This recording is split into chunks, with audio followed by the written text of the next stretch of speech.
Hello students, हमारे आज की वीडियो का टॉपिक है शैलेज आइडियलिज्म। ये क्वेश्चन पेपर में आ सकते हैं, तो चलें इसके आंसर देखते हैं।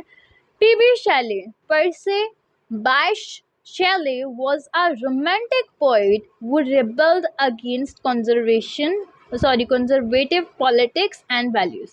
टीबी शैले एक ऐसे रोमांटिक पोइट थे जो कि लड़ते थे किसके खिलाफ? ये जो पॉलिटिक्स और वैल्यूज के पीछे जो थे ना, उन सब के ये खिलाफ थे। ठीक है, उनके खिलाफ ये बोलते थे। Despite the failure of the French revolution, ये फ्रेंच रेवोल्यूशन लाना चाहते थे जिसमें ये फेल हो गए थे। उसके बावजूद अनलाइक वर्ड्सवर्थ और कॉलेज की तरह नहीं, और ना ही शैले की तरह, नेवर अबंडन्ड द रेवोल्यूशंस आइडियाज। ये उनकी तरह सिर्फ रेवोल्यूशन आइडियाज नहीं फैलाते थे, बल्कि ये उन पर वर्क भी करते थे। He drew no essential distinction between poetry and politics, और ये कोई इस तरह की क्या कह लें डिस्टिंक्शंस नहीं पैदा करते थे पोइट्री और पॉलिटिक्स के दरमियान। And his work reflects the eras radical ideas and revolutionary optimism. लेकिन इनका जो वर्क था, जो इनका एरा था, ठीक है, वो क्या था?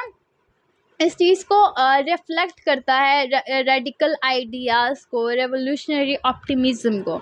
शैलेज revolutionary attitude is constructive in the long run, और उनका जो रेवोल्यूशनरी एटीट्यूड था कि चेंज लाने वाला, वो वक्त के साथ साथ बढ़ता रहा।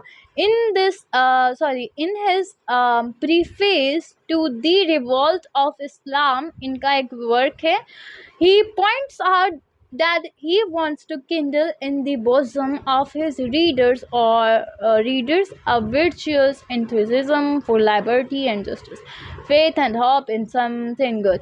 तो ये अपने उसमें उसके प्रीफेस में क्या कहते हैं कि मेरे जो रीडर्स हैं ना, मैं उनके अंदर ये भरना चाहता हूँ, ये उनको बताना चाहता हूँ कि वो लोग लिबर्टी और जस्टिस को पीछे पड़ें, ठीक है, और फेथ और होप का साथ कभी ना छोड़ें। ये अच्छी चीज़ है। which neither violence nor prejudice can ever fully extinguish। और ये मतलब इस तरह की किसी चीज़ पर बात नहीं करते थे, वायलेंस और प्रीज्यूस और ऐसी हर चीज़ों को जज नहीं करते थे, बल्कि ये एक अच्छा ही पॉइंट ऑफ व्यू हमेशा देते थे। तो यहाँ पर हम शैलेज आइडियलिज्म की बात कर रहे हैं, तो उनने भी अपना एक आइडियलिस्टिक वर्ल्ड बना रखा था, जो कि रेवोल्यूशनरी आइडियाज़ उनके जो वर्क में शो हो रहे हैं, उसके पीछे उनका एक अच्छा खासा आइडियलिस्टिक वर्ल्ड था। ठीक है, फिर उसके बाद नेक्स्ट क्या होता है? एज अ पोइट, एक पोइट होने की हैसियत से, Shelley's conceive to become the inspirer and जज of man.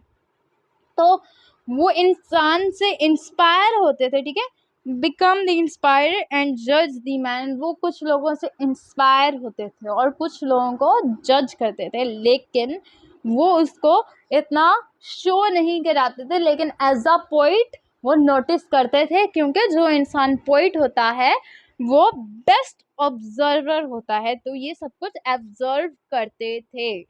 He had a passion for reforming the world। इनके पास एक ऐसा पैशन था कि भाई ये दुनिया जो है ना, इसमें दोबारा बनाऊं, बदल दूं, ठीक है, इस किस्म का इनके अंदर पैशन था।